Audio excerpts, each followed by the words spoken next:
Olá, seja sempre muito bem-vindo, bem-vinda a este canal que busca ser sempre interativo, participativo, diretamente de Dois Córregos, interior de São Paulo. Peço licença para falar com você onde quer que você esteja me vendo.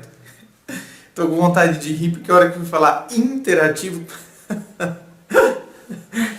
parecia adolescente que está engrossando e afinando a voz, né? Interativo. Vamos ao e-mail de hoje. Olá, André. Primeiramente queria te parabenizar pelos seus vídeos no YouTube. Tem me ajudado muito. Muito obrigado. Mas tenho uma sugestão para você. Vamos lá. Que sugestão é essa? Gosto muito das histórias e acho super válido você fazer vídeos respostas. Mas antes de começar a falar sobre os e-mails que as pessoas enviam, você poderia dar um conselho para todos. Exemplo.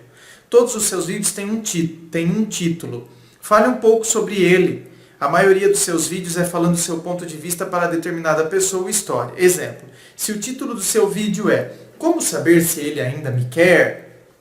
Você poderia, antes de dar seu ponto de vista e fazer seu vídeo resposta, falar um pouquinho a respeito sobre como podemos identificar se ele ainda nos quer. É só um exemplo, não sei se você entendeu. Entendi claramente, minha querida, mas é você que não entendeu como funciona o ponto de vista. Veja bem, quando eu estou lendo os e-mails aqui, por exemplo, não é? Estou lendo agora, eu estou lendo agora. Eu ligo a câmera está ligada e agora eu tomo conhecimento da história. Portanto, eu não sei qual vai ser o título. Então seria impossível eu agora falar algo sobre o título do vídeo, tendo em vista que eu não tenho a menor ideia de qual será o título do vídeo. Por quê? Porque depende de tudo que vai acontecer aqui. Depende do que eu ler, depende de qual... eu termino de ler, deixa eu mostrar os bastidores então para vocês. Eu termino de ler, aí é onde eu lanço o e-mail aqui na bancada de novo, falo agradeço, falo obrigado, aí eu vou até o meu escritório, pego a folhinha, quer ver? Só um minutinho. Voltei. Aí eu vou até o meu escritório, deixa eu esconder os nominhos aqui. Vou até o meu escritório, aí eu dou o título do vídeo. Tá vendo? Tudo escrito à mão. Por quê? Aí eu vou até o meu escritório, acabei de gravar o vídeo, desligo a câmera, vou até o meu escritório, coloco aqui, ó, tá vendo? Coloco aqui, ó, número 1, que então é o vídeo que vai na segunda-feira. Tá vendo a data aqui? Ele vai dia 5 de janeiro. E o título, Chantagens para Segurar a Relação. Por quê? Porque durante a leitura do e-mail, e o que eu falei sobre a leitura do e-mail, a hora que terminou a gravação, é que me vem esse título. Entende, minha querida? Então, é o tipo de proposta que não daria para ser feita. Não é que eu não quero, não é que eu esteja aqui com má vontade, mas é o tipo de proposta que não daria para ser feita por conta disso.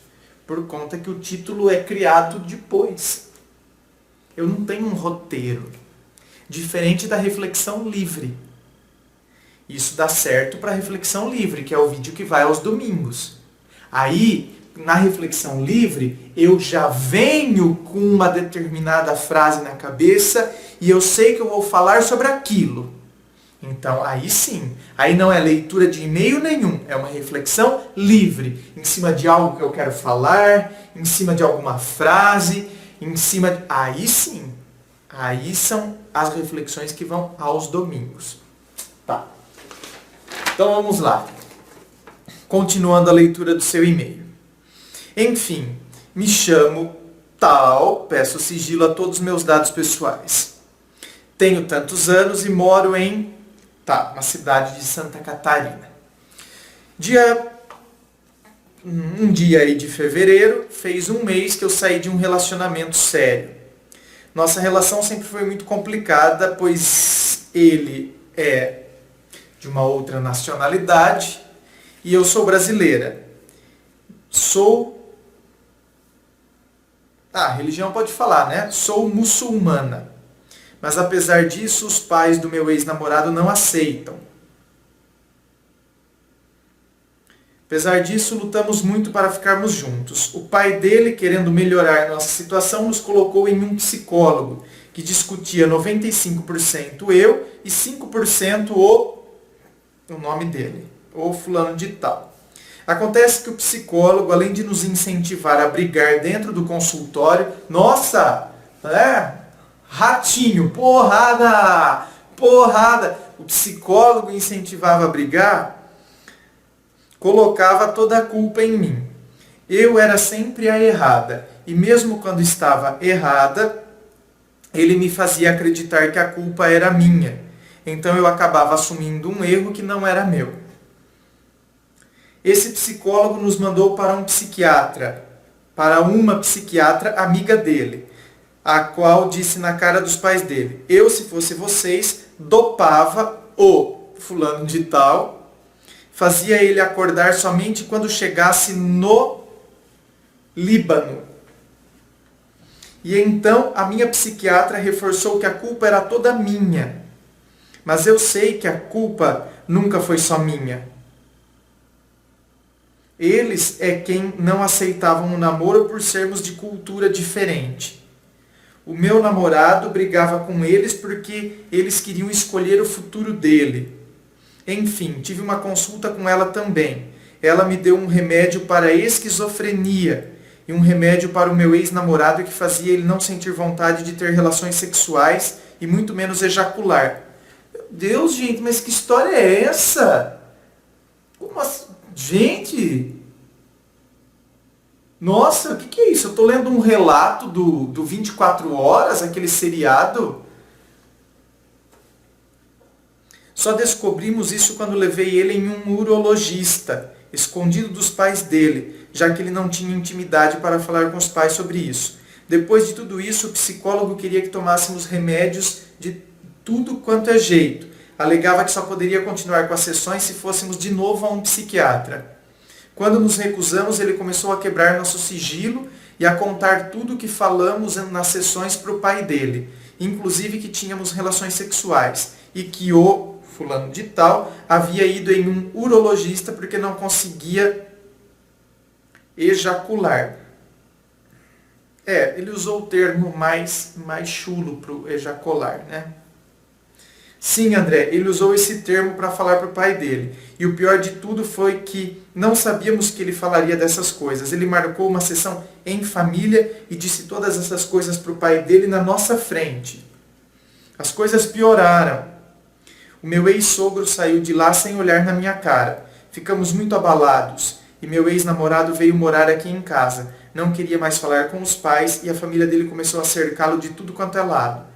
Chegou um dia que o pai do fulano de tal, do namorado, ligou para o meu pai para marcar de ir conversar com a gente. O fulano de tal não queria de jeito nenhum. E eu insisti para ele conversar porque não queria que as coisas continuassem daquele jeito. Queria uma família unida, já que eu nunca tive uma. O pai dele nos prometeu o noivado em julho. No Islã, o noivado é como se fosse um namoro, é um compromisso sério que duas pessoas assumem quando têm intenção de casar. Mas para isso, o fulano de tal teria que voltar para casa. Eu concordei e falei para o fulano de tal ir. Foi só ele ir para casa que o pai dele conseguiu estragar tudo. Prendia o filho em casa, não deixava ele vir me ver, mesmo sabendo que eu estava com infecção nos rins e que precisava ir ao hospital e não tinha ninguém que pudesse me levar. Começamos a brigar e eu falei da boca para fora que queria terminar. Fui dormir morrendo de dor, acordei no outro dia e ele havia me ligado algumas vezes. Ele perguntou se eu ia fazer isso mesmo, se ia terminar, e eu falei que não queria falar pelo telefone, que queria conversar pessoalmente. Queria conversar pessoalmente e pedir desculpas pelo que eu havia dito e achar um jeito de melhorarmos a nossa situação. Ele não veio porque a família não deixou de novo. No dia que ele veio, disse que me amava mais do que tudo, mas que não sabia mais se queria ficar comigo. Chorei muito, implorei, e ele disse que depois iria vir conversar com mais calma. Foi embora às 4 horas da manhã. Às 5 veio para minha casa do nada. Pediu para dormir aqui. Dormiu abraçado comigo. Disse que me amava, foi carinhoso, etc. No dia seguinte foi embora às 10h30. Me beijou, me abraçou e disse que de noite viria para conversarmos. Não foi o que aconteceu. Às 4 da tarde ele terminou comigo por SMS. Disse que nossa relação havia desgastado demais e que ele não sentia mais por mim o que sentia antes. Disse que não sentia mais encanto por mim. Como uma pessoa pode deixar de amar de um dia para o outro? Insisti, corri atrás, pedi para conversar e ele nunca quis. Eu corri atrás e ele me dava patada. Parei de correr atrás e ele vinha falar comigo. Perguntava onde eu estava, com quem estava, se ia sair, com quem ia, etc. Fazia joguinhos. Aí eu achava que ele queria voltar e me humilhava. E novamente ele me chutava.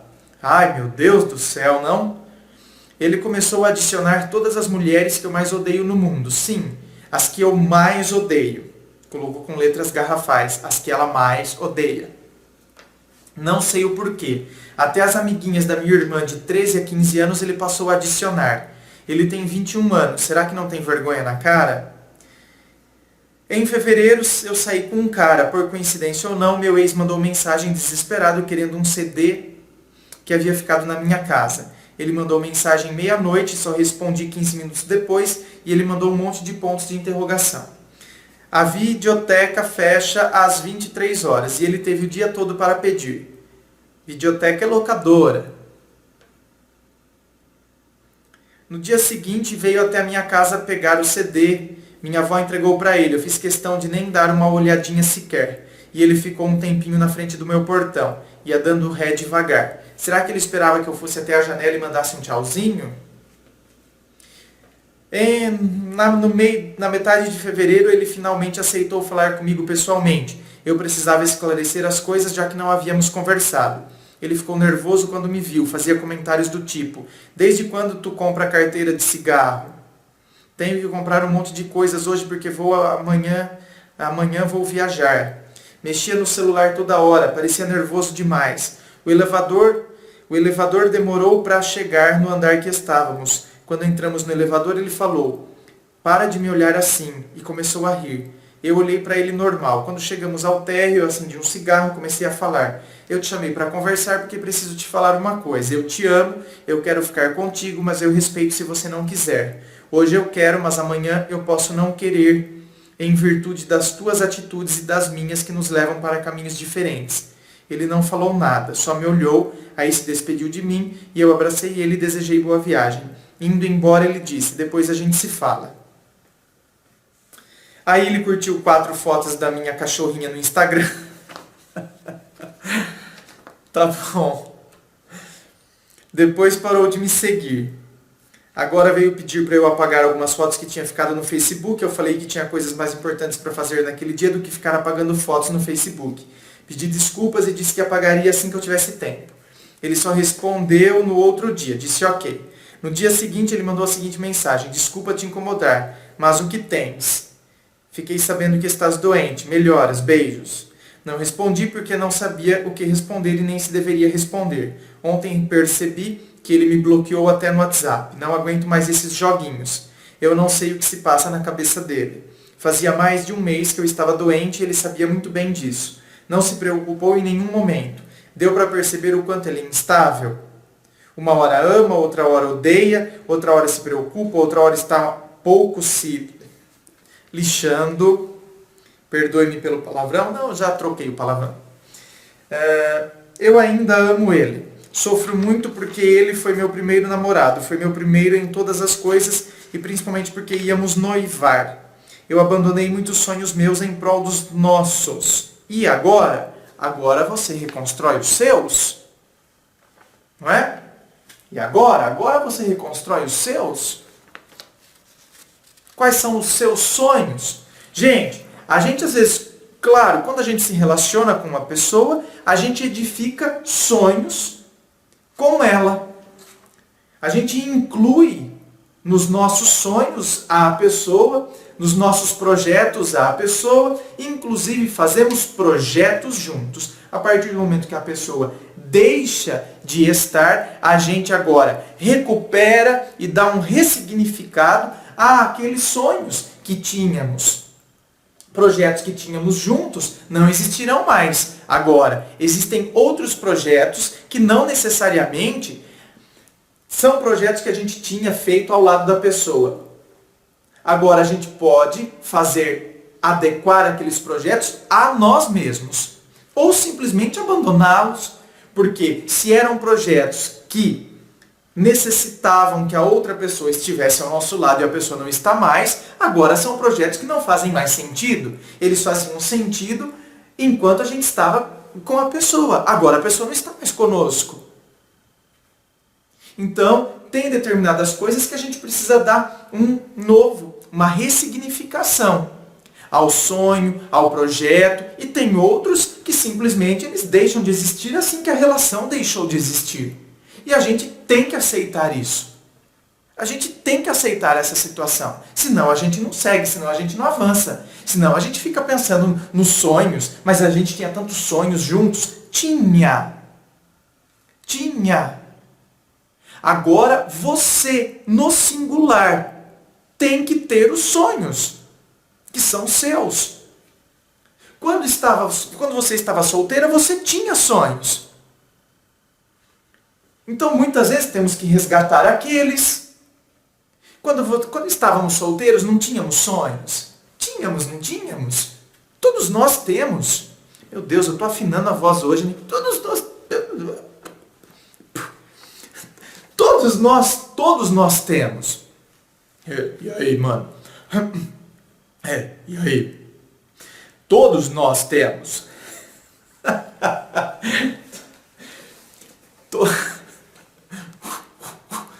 Todos nós temos sonhos. Aí, claro, quando a gente começa a se envolver com alguém, a gente, mistura.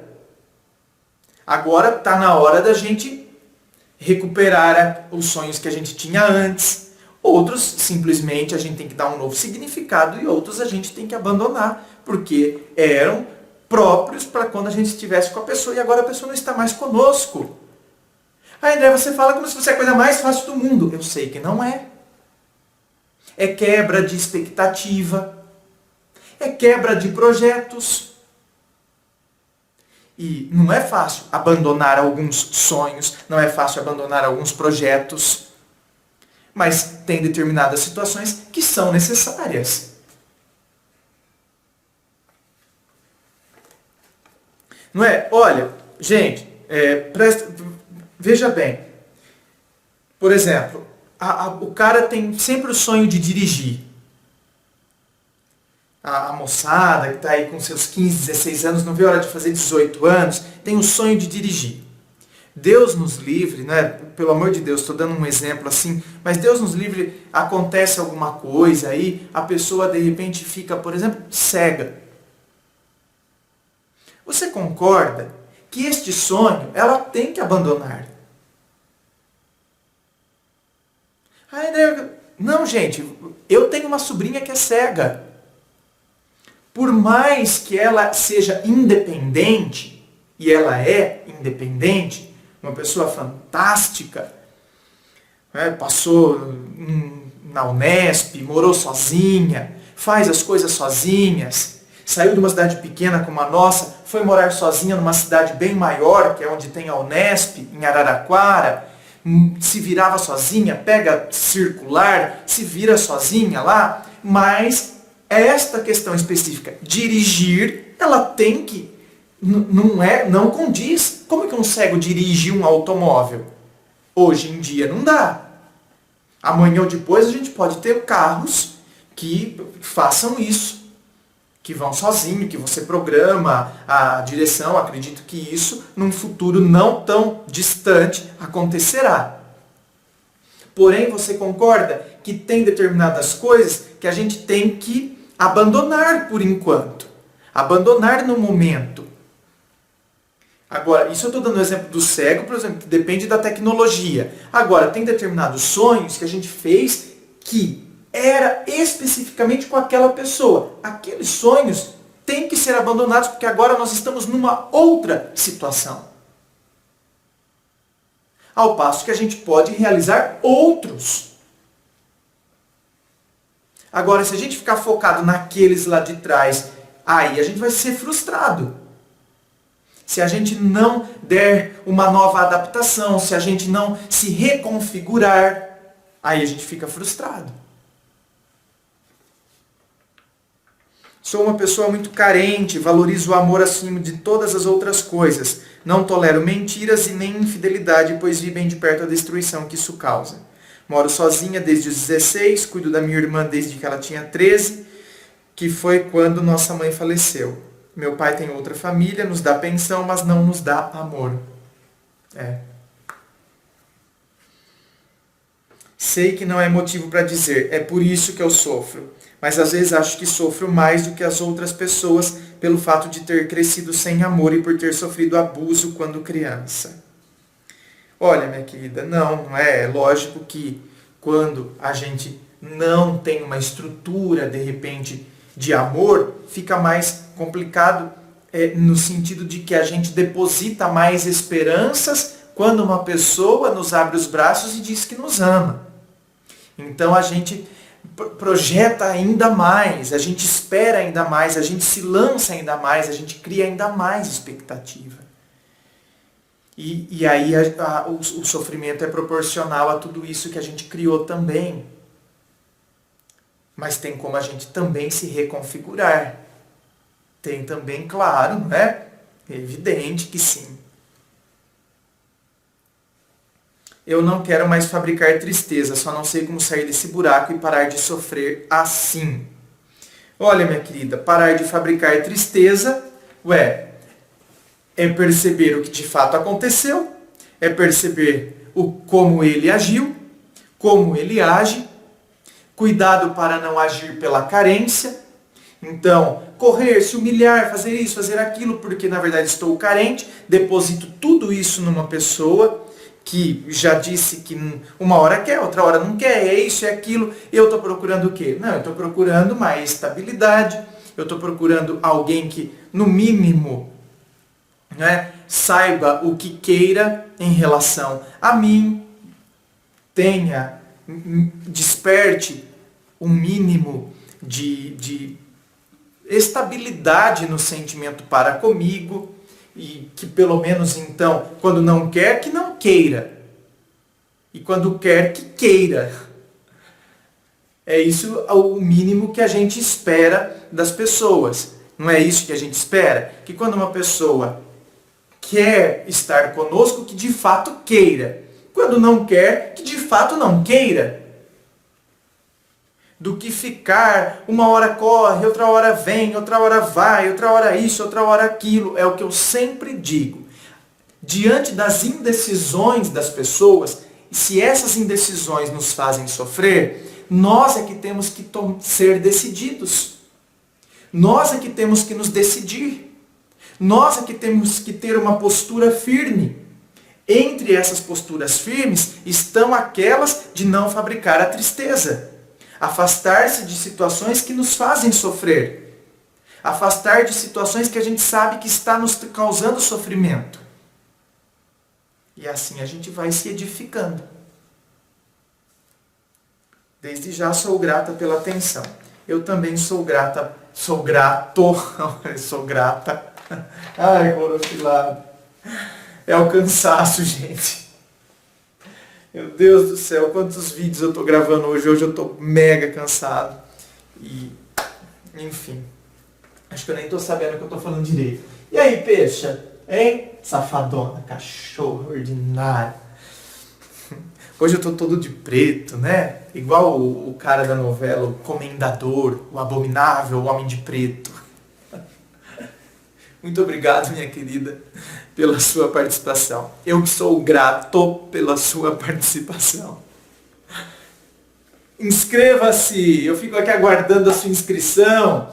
Participe do Facebook, clique em seguir. Participe do blog Ponto de Vista. Participe de todas as sessões que constituem aqui o canal Ponto de Vista no YouTube. Muito obrigado e um forte abraço.